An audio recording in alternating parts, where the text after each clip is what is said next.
हकीकत नगर स्थित संकट मोचन श्री हनुमान मंदिर में श्याम बाबा के आशीर्वाद से श्री बालाजी लखदातार श्याम प्रेमी संगठन द्वारा सप्तम श्याम प्यारे की छवि मंदिर में 3 दिवसीय प्राण प्रतिष्ठा कर एक भव्य कलश यात्रा निकालकर तत्पश्चात बाबा को विधि विधान से वेदी में विराजित किया गया। संगठन परिवार के अध्यक्ष वैभव जैन ने बताया कि श्याम प्यारे का आशीर्वाद संगठन को भरपूर मिल रहा है। संगठन अपने लक्ष्य की ओर अग्रसर है और आने वाले प्रत्येक माह में श्री श्याम बाबा की छवि का संकल्प पूरा किया जाएगा। संगठन के मुख्य सलाहकार राजा जैन कोषाध्यक्ष हर्षित गर्ग ने बताया कि प्राण प्रतिष्ठा पंडित जी शिव सेवक तिवारी व राजेश कौशल द्वारा विधि विधान से संपूर्ण कराई गई व मंदिर कमेटी द्वारा श्याम बाबा के अमृतमय भंडारे का आयोजन भी किया गया।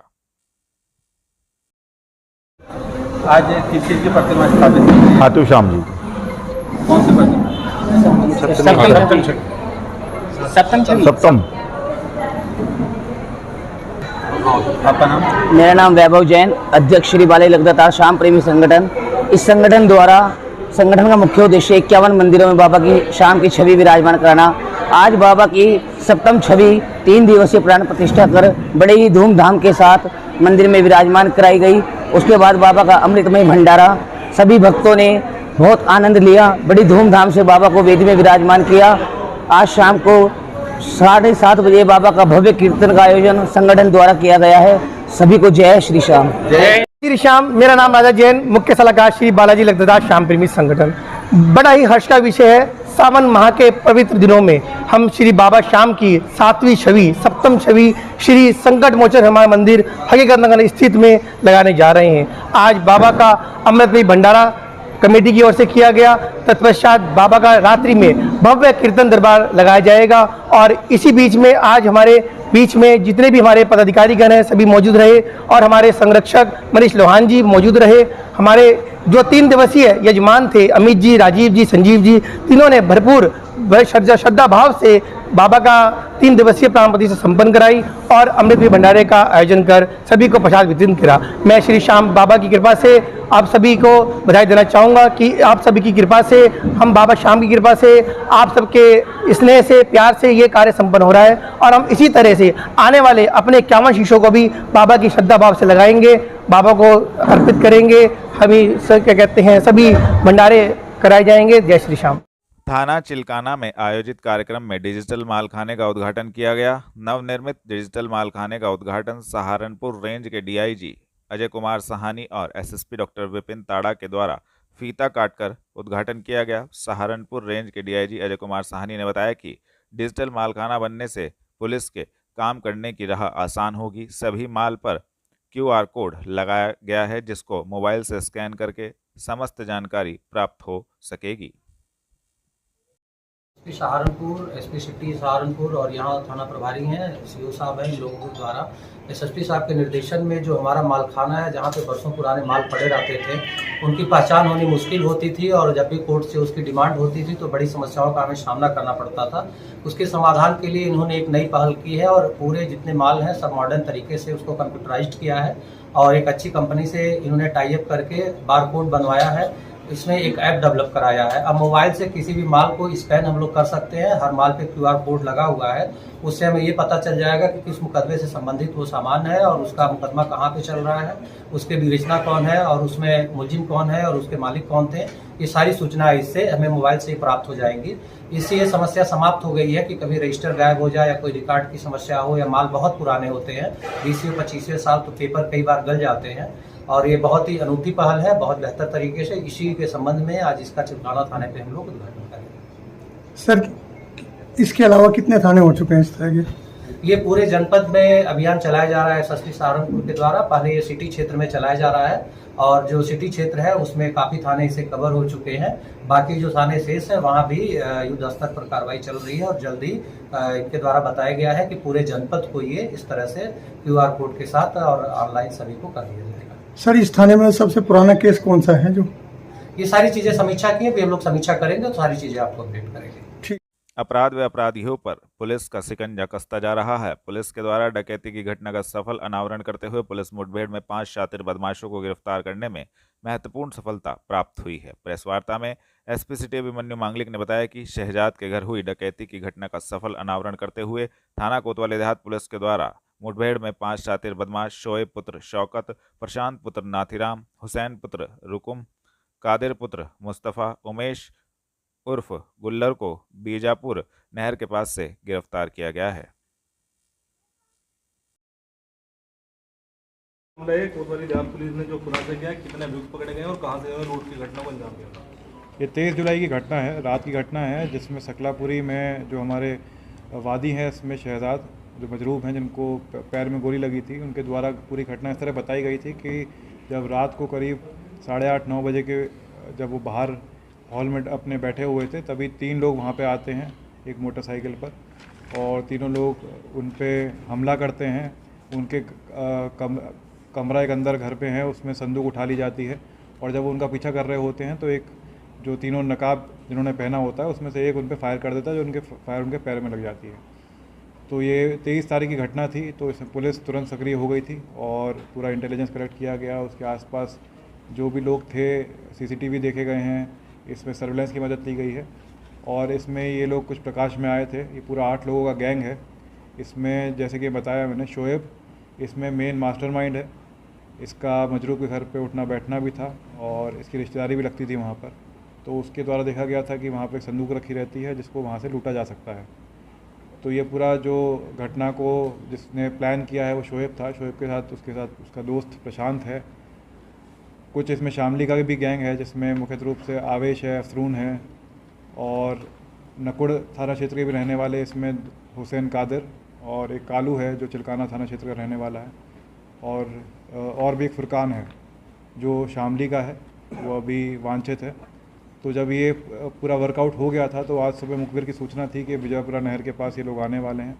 वहाँ पे पुलिस चेकिंग लगा के बैठी थी और जैसे ही वहाँ पे आते हैं और ये पुलिस से फायर भी करते हैं और वहाँ से भागने की कोशिश भी करते हैं, लेकिन इनको पकड़ लिया जाता है। इनके कुछ साथी अभी उसी सुबह की मुठभेड़ में फ़रार हो गए हैं और कॉम्बिंग ऑपरेशन चल रहा है और पुलिस उनको ढूंढने की पूरी कोशिश कर रही है। और ये जो लोग पकड़े गए हैं इनमें से काफ़ी हद तक जो लूटा हुआ माल था वो रिकवर हो गया है। इनके पास से अवैध असला भी मिला है, खोखा कारतूस ही मिला हुआ है और कुछ कागज़ ही मिले हैं जो संदूक में थे, जिससे ये कनेक्ट होता है कि ये यही लोग थे जिन्होंने ये पूरी डकैती को अंजाम दिया है। इनका आपराधिक इतिहास भी है? जी हाँ, शोएब जो इसमें है उसके पास अच्छे खासे मुकदमे हैं, 4 से 5 मुकदमे हैं इसके। रामपुर मनिहार थाना क्षेत्र का रहने वाला है और काफ़ी संगीन अपराध इस पर पहले से ही दर्ज है। काफ़ी दूर दूर से ये लोग मिले हैं एक दूसरे से, इनकी जान पहचान कैसे हुई? क्या सभी लोग एक दूसरे की रिश्तेदारी में किस तरीके? इसमें मेन मुख्य रूप से शोएब और कादिर हैं, 2 गैंग हैं। कादिर जो हमारा नकुड़ थाना क्षेत्र का रहने वाला है, कादिर और हुसैन, और कालू, ये एक गैंग में आप मान सकते हैं। तो कादिर इसमें से जो है वो शोएब के साथ जेल में था। कादिर भी मारपीट के मुकदमे में जेल गया था और वहाँ पे शोएब से मिला था। तो और शोएब और आवेश का भी पहले से रिश्तेदारी थी। जो आवेश हमारा शामली गैंग आप माना जा सकता है, आवेश उसको लीड कर रहा था। तो इन सब का शोएब के थ्रू ही मिलना जुलना था एक दूसरे से। और उस दिन भी जब घटना इन्होंने की है उससे पहले ये बेहट अड्डे के पास ही कोई बाग है, वहाँ पे उन्होंने पार्टी भी करी है, शराब का सेवन भी करा है और उसी जगह पे ये पूरी प्लानिंग हुई थी। तो सर अभी 5 गिरफ्तार हुए, कितने लोग जो है वो अभी फरार हैं? अभी 3 लोग, मैंने जैसे बताया आपको, 3 लोग फरार हैं इसमें से जो मेन है, और बाकी भी अभी इनकी इंटरलिंकेजेस निकाली जा रही है। और भी ऐसा भी लग रहा है कि कोई और भी इस फैमिली से जुड़ा हुआ शख्स है जिन्होंने इनको इनपुट दिए हैं, इंटेलिजेंस दी है, जिसकी वजह से इन्होंने पूरी घटना गारित करी है। सर इसमें जो है अधिकतर अनपढ़ हैं या तीसरी पास है? इसमें प्रशांत है जो ITI पास है, तो क्या वजह रही है इन ग्रुप के साथ जुड़ने? जी, नवयुवक ग्रुप हैं आजकल। जैसे मैंने आपको बताया, प्रशांत का काफ़ी अच्छा मित्र शोएब है, तो शोएब के इन्फ्लुएंस में कहीं ना कहीं प्रशांत रहा है, जिसकी वजह से वो उसने अपराध में की दुनिया में एंट्री ली है। कलेक्ट्रेट पहुंचकर तहसील बार एसोसिएशन रामपुर मनिहारान ने अपनी मांगों को लेकर अध्यक्ष राजस्व परिषद बोर्ड को सौंपा ज्ञापन। दी जानकारी आपको बता दे, कलेक्ट्रेट पहुंचकर तहसील बार एसोसिएशन रामपुर मनिहारान ने अपनी मांगों को लेकर अध्यक्ष राजस्व परिषद बोर्ड को ज्ञापन सौंपा, जिसमें उन्होंने बताया कि निर्माणाधीन तहसील भवन तहसील रामपुर मनिहारान में अधिवक्ताओं के व्यवसाय करने हेतु चैम्बर्स के लिए भूमि सुरक्षित नहीं की गई है। चैम्बर्स के बिना अधिवक्ताओं का वही व्यवसाय करना संभव नहीं है, जिससे अधिवक्ताओं में भारी रोष है। अधिवक्ताओं के बिना वादकारी अपने अपने मामलों की प्रभावी पैरवी नहीं कर पाएंगे, जिसमें उन्होंने निर्माणाधीन तहसील भवन रामपुर मनिहारान में अधिवक्ताओं के लिए चैम्बर्स की भूमि सुरक्षित करते हुए चैम्बर्स के निर्माण कराने की मांग करी तथा संबंधित जानकारी दी। ईश्वरपाल सिंह एडवोकेट, तहसील बार एसोसिएशन रामपुर मनिहान। किस संबंध में मिला है?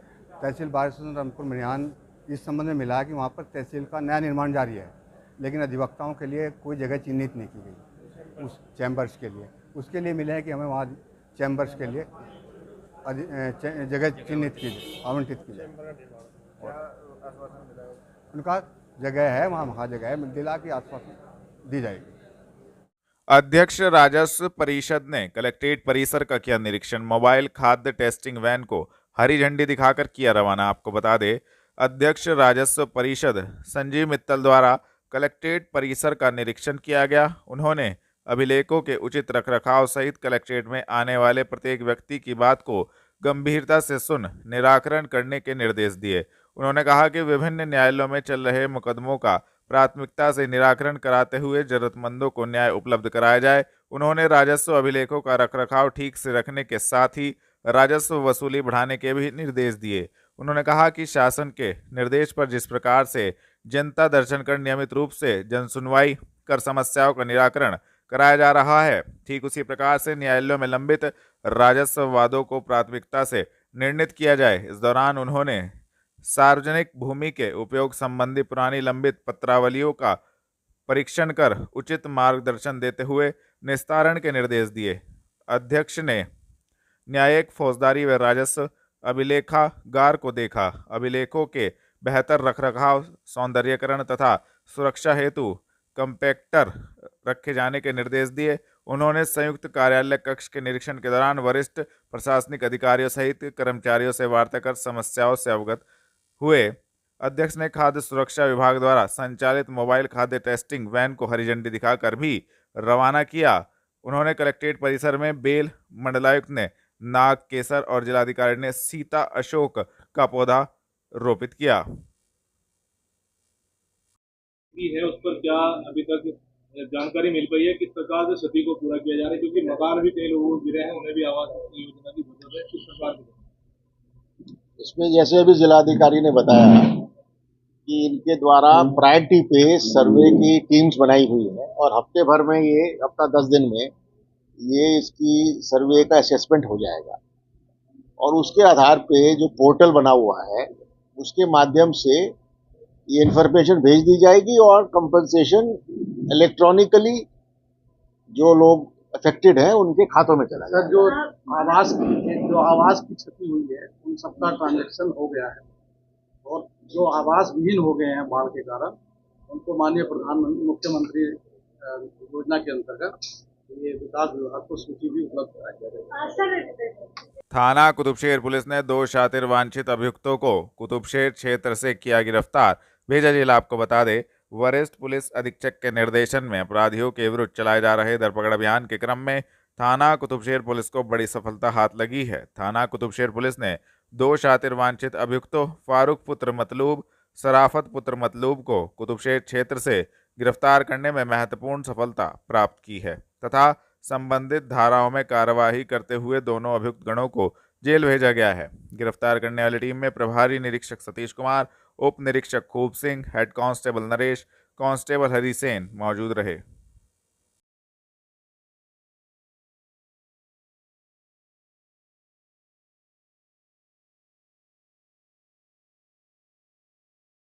थाना कुतुबशेर पुलिस ने एक चोर को कुतुबशेर क्षेत्र से किया गिरफ्तार, भेजा जेल। आपको बता दें, वरिष्ठ पुलिस अधीक्षक के निर्देशन में अपराधियों के विरुद्ध चलाए जा रहे धरपकड़ अभियान के क्रम में थाना कुतुबशेर पुलिस को बड़ी सफलता हाथ लगी है। थाना कुतुबशेर पुलिस ने एक गोदाम में चोरी की घटना में वांछित एक शातिर चोर मुहर्रम पुत्र अनवर को कुतुबशेर क्षेत्र से गिरफ्तार करने में महत्वपूर्ण सफलता प्राप्त की है, जिसके कब्जे से चोरी का माल, स्क्रैप, एक छुरा, 880 रुपये नगद बरामद किए गए तथा संबंधित धाराओं में कार्यवाही करते हुए अभियुक्त को जेल भेजा गया है। गिरफ्तार करने वाली टीम में प्रभारी निरीक्षक सतीश कुमार, उप निरीक्षक Virendra Kumar, head constable Yusuf Ali, head constable Kapil Kadam मौजूद रहे। बेरीबाग स्थित जिला बेसिक शिक्षा अधिकारी कार्यालय पहुंचकर उत्तर प्रदेश मान्यता प्राप्त विद्यालय शिक्षक संघ ने अपनी मांगों को लेकर किया प्रदर्शन, दी जानकारी आपको बता दें। बेरीबाग स्थित जिला बेसिक शिक्षा अधिकारी कार्यालय पहुंचकर उत्तर प्रदेश मान्यता प्राप्त विद्यालय शिक्षक संघ के प्रदेश अध्यक्ष डॉक्टर अशोक मलिक के नेतृत्व में अपनी विभिन्न मांगों को लेकर उत्तर प्रदेश मान्यता प्राप्त विद्यालय शिक्षक संघ ने जिला बेसिक शिक्षा अधिकारी डॉक्टर विनीता को संबंधित ज्ञापन भी सौंपा तथा संबंधित जानकारी दी। हम डॉक्टर अशोक मलिक, मैं मान्यता प्राप्त विद्यालय शिक्षा संघ का उत्तर प्रदेश का अध्यक्ष हूँ। आज उत्तर प्रदेश के जनपद सहारनपुर जिला बेसिक अधिकारी महोदया से वार्ता हुई है। हमारा आरटी के पेमेंट को लेकर हुआ कि स्कूल का जो पेमेंट था बच्चों का, बच्चा बगैर ड्रेस के आ रहा है, बगैर किताबों के आ रहा है। सरकार ने 4 सालों से उनको किताबें को ड्रेस दी नहीं है, इसलिए पिछले 2 सालों से नहीं 2016 से लेकर और 2022-23 तक का आपका जो आधा अधूरा पैसा है, 22-23 का पूरा पैसा नहीं दिया। सरकार के पास पैसा बजट है नहीं है और हमारे स्कूलों को हलकान है जो अभिभावक हमारे ऊपर हावी रहते हैं, स्कूलों को परेशान करता है व्यवहार हम लोगों, हमारे लोग जो है उससे बहुत प्रताड़ित होते हैं। इसलिए ये आपको जो है पैसा और 480 से मात्र गुजारा नहीं है, यदि 1480 रुपये की मांग हमने की गई। 1480 प्रमुख सचिव को हमने मीडिया प्रमुख सचिव को भेजा गया है ज्ञापन। 16 सूत्रीय ज्ञापन है, हमारी मांगे यदि नहीं मांगी गई तो हम अगले समय पर आंदोलन करेंगे, उग्र आंदोलन होगा। और यहाँ अभी शिष्टाचार भेंट जरूर थी मैडम से, लेकिन इसके साथ में जाए हमारी समस्याएं हैं, पहले पेट की आग बुझानी जरूरी है, हमारे लोग बहुत प्रताड़ित हैं। अंबाला रोड स्थित सपा कार्यालय पर बैठक का हुआ आयोजन, पिछड़ा प्रकोष्ठ कार्यकारिणी की हुई घोषणा, दी जानकारी आपको बता दे। सपा पिछड़ा प्रकोष्ठ की कार्यकारिणी की घोषणा करते हुए प्रदेश के पूर्व दर्जा प्राप्त राज्य मंत्री मांगेराम कश्यप ने कहा कि सरकार जातिगत जनगणना कराए जिससे सही आंकड़ों को जनता के सामने रखा जा सके। अंबाला रोड स्थित सपा कार्यालय पर आयोजित बैठक में पूर्व दर्जा प्राप्त राज्य मंत्री मांगेराम कश्यप एवं महानगर अध्यक्ष डॉक्टर नरेश कुमार कश्यप ने संयुक्त रूप से महानगर के पदाधिकारियों की घोषणा करते हुए बताया कि कमल वर्मा को महासचिव, संजय कुमार यादव, प्रवेश कुमार, नितिन ठाकुर को उपाध्यक्ष, मोहम्मद दानिश, पवन कुमार, मोनू कुमार, सतीश कुमार सेन, मोनू कोरी को सचिव व इरफान अहमद को सदस्य बनाया गया है, जिसको लेकर संबंधित जानकारी भी दी। आज ये हमारे डॉक्टर नरेश कुमार कश्यप जी को महानगर सहारनपुर का पिछड़ा वर्ग प्रकोष्ठ का अध्यक्ष नियुक्त किया गया है। हम इस अवसर पर जो कार्यकारिणी आज बनी है, तमाम साथियों को बधाई और शुभकामनाएं देना चाहते हैं और एक मजबूत साथियों को यहाँ महानगर अध्यक्ष माननीय राष्ट्र अध्यक्ष जी के निर्देश पर, माननीय प्रदेश अध्यक्ष के द्वारा, माननीय डॉक्टर राजपाल कश्यप जी के द्वारा ये महानगर अध्यक्ष नियुक्त किए गए हैं पिछड़ा वर्ग प्रकोष्ठ के। हम अपने हाईकमान को बधाई और शुभकामनाएं देते हैं। और ये पिछड़ा वर्ग, क्योंकि समाजवादी पार्टी पिछड़ी जातियों की जनगणना के लिए पूरे देश और प्रदेश में मुहिम चलाई है। हमारी गिनती भारतीय जनता पार्टी की सरकार नहीं होने दे रही है। हम मांग करते हैं कि पिछड़ा जाति के आधार पर ये यहाँ जनगणना हो और पिछड़ों के जो हक अधिकार है उन्हें मिलने चाहिए। ये जो गरीबी, महंगाई, बेरोजगारी, तमाम मुद्दों पर भारतीय जनता पार्टी की सरकार आज गूंगी बहरी हो रही है। रसोई गैस से लेकर के सरसों का तेल, आलू, टमाटर, ये खाने की जो चीज़ें हैं, जो जीरा आज मैं पूछ रहा था 900 रुपये से भी पार हो गया। ये गरीब को गरीब बनाने का काम ये भारतीय जनता पार्टी कर रही है। ये जो नौजवान आज इकट्ठे हुए हैं पिछड़ा वर्ग प्रकोष्ठ के लोग, ये पोल खोलने का काम करेंगे और 2024 में भारतीय जनता पार्टी को हराने का काम करेंगे। सहारनपुर से समाजवादी पार्टी के माननीय अखिलेश यादव को आत्म मजबूत करने का काम करेंगे। मेरा नाम फैसल सलमानी है। मैं आज महानगर पिछड़ा वर्ग प्रकोष्ठ की जो कार्यकारिणी बनी है उसको बधाई देना चाहता हूँ। 2024 के अंदर इंडिया जो हमारा गठबंधन है 2024 में उचित जिताने के लिए हमारा लक्ष्य है और हम यहाँ समाजवादी पार्टी से लोकसभा की सीट जीतने का काम करेंगे। कलेक्ट्रेट में भारतीय हलधर किसान यूनियन ने 9 सूत्रीय मांगों को लेकर प्रशासन को सौंपा ज्ञापन, दी जानकारी आपको बता दें।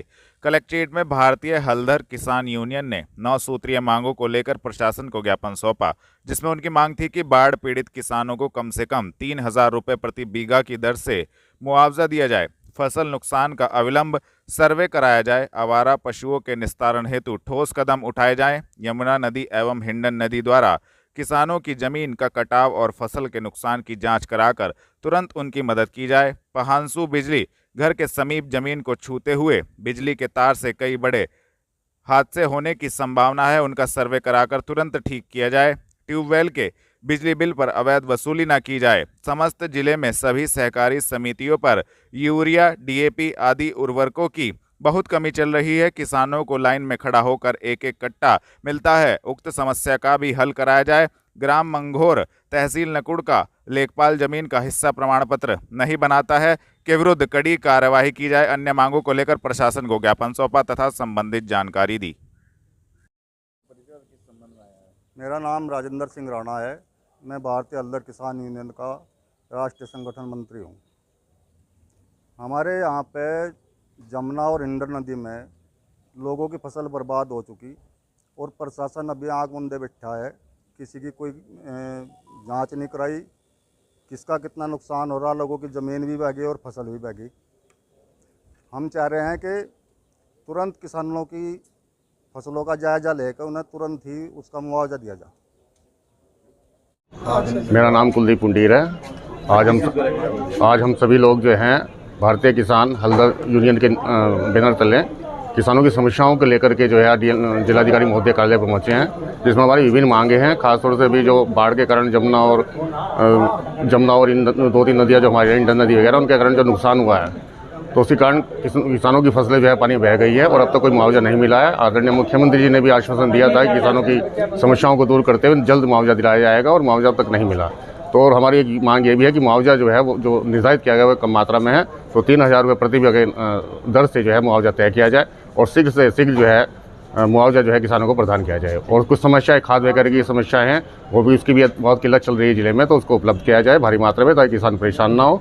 और कुछ कर्मचारी हैं जो है किसानों को अवैध बिल के नाम पर, वसूली के नाम पर जो उनका उत्पीड़न कर रहे हैं, तो ऐसे अधिकारियों के खिलाफ भी रोक लगाई जाए। साथ साथ एक मांग और हमारी है मुख्यमंत्री जी से कि जो आवारा पशु की जो समस्या प्रधान और सचिव को सौंपी गई थी, लेकिन प्रधान और सचिव अपनी जिम्मेदारी निभाने में नाकाम है, तो ऐसे प्रधान और सचिव के खिलाफ जो है विलंब कार्रवाई की जाए और आवारा पशुओं से के नुकसान से जो है किसानों को राहत दिलाई जाए।